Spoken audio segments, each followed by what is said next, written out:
Moi! Tänään korjataan rikki mennyt jarruputki. Me tarvitaan jarruputkea. Tarvitaan juntturi, jarruputken pääntekotyökalu,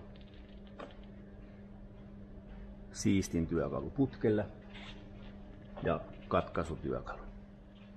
Nyt mä oon katkaissut sopivan pätkän jarruputkeen. Siistitään siitä molemmat päät.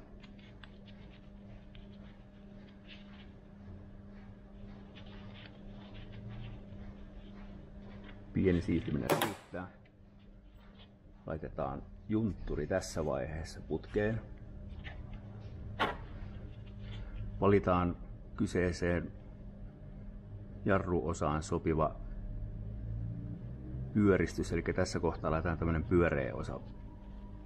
Jarruputki paikallensa.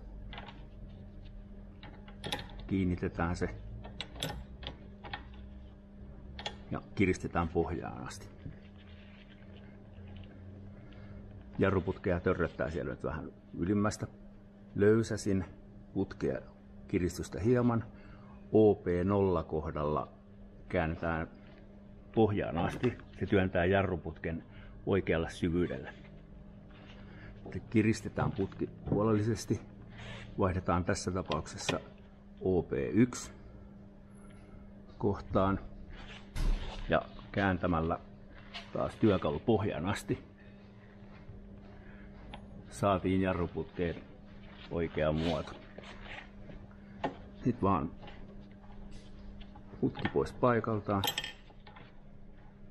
Ja lopputuloksena nätti pyöreä pää, joka sopii juntturiin ja vastakkaiseen jarruosaan.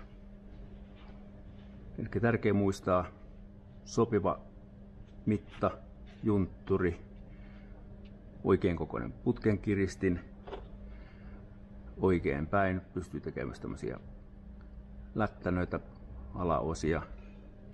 Aloitetaan OP0, jolla työnnetään putki oikealle paikalle. Sen jälkeen vaihdetaan sopivaan päähän ja tässä kohtaa tähän autoon oli OP1 ja sillä puristetaan, näin meille syntyy oikein näköinen pää. Helppoa kun vähän harjoittelee.